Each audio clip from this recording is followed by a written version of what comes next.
23 भूख पद्य के रचयिता सर्वेश्वर दयाल सक्सेना का जन्म सन 1926 में बस्ती में हुआ था और निधन सन 1983 में हुआ। जंगल का दर्द, कुआनो नदी, गर्म हवाएं, खुटियों पर टंगे लोग, क्या कर पुकारूं, कोई मेरे साथ चले आदि इनके प्रमुख काव्य संग्रह हैं। प्रस्तुत कविता में कवि ने सौंदर्य को वैयक्तिक रुचि से हटाकर संघर्षशीलता के साथ जोड़ दिया है।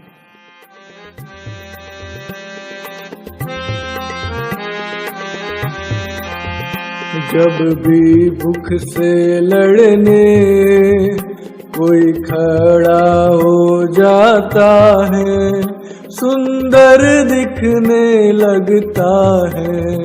झपटता बाज फन उठाए सांप, दो पैरों पर खड़ी कांटों से नन्ही पत्तियां खाती बकरी, दबे पांव झाड़ियों में चलता चीता, डाल पर उल्टा लटक फल कूतरता तोता, या इन सब की जगह आदमी होता।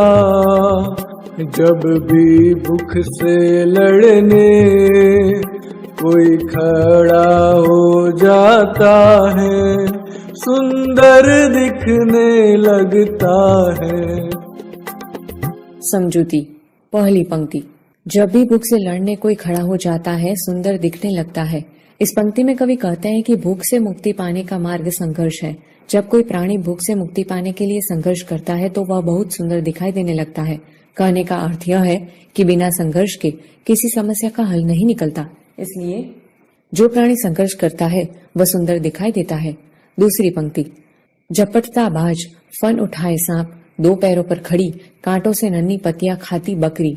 इन पंक्ति में कवि कहते हैं कि बाज पक्षी अपने शिकारों को कब्जे में करने के लिए जितनी तेजी से उस पर झपटा मारता है और जिस तेजी से उसे अपने चुंगल में दबोचकर उड़ जाता है वह देखने लायक होता है। इसी तरह अपने शिकार पर वार करने के लिए फण उठाए सांप का आक्रामक रूप भी सुंदर लगता है। जब बकरी अपने दोनों पैरों पर खड़ी हो जाती है और अपनी भूख मिटाने के लिए वह कांटों के बीच से नन्ही नन्ही पत्तियां खाने के लिए संघर्ष करती है तो उसका सौंदर्य अनूठा लगता है। तीसरी पंक्ति। दबे पांव झाड़ियों में चलता चीता, डाल पर उल्टा लटक फल कुतरता तोता, या इन सब की जगह आदमी होता। जब भी भूख से लड़ने कोई खड़ा हो जाता, सुंदर दिखने लगता है। इस पंक्ति में कवि कहते हैं कि अपनी भूख मिटाने के लिए अपने शिकार पर जब खूंखार चीता दबे पांव झाड़ियों में एक एक कदम सावधानी पूर्वक इस तरह रखता हुआ चलता है कि किसी को जरा सी भी आहट न हो, तो इस रूप में वह बहुत सुंदर दिखाई देता है।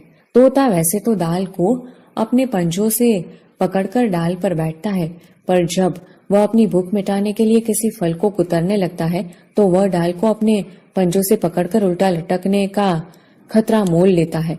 तब उसका भूख मिटने के लिए किया गया संघर्ष बहुत अच्छा दिखाई देने लगता है। या फिर इन सबकी जगह अपनी भूख से लड़ने के लिए जब कोई आदमी संघर्ष करता है तो उसके भिन्न भिन्न रूप दिखाई देते हैं। जब भी कोई आदमी भूख से संघर्ष करने में जी जान से लग जाता है तो वह बहुत सुंदर दिखाई देने लगता है।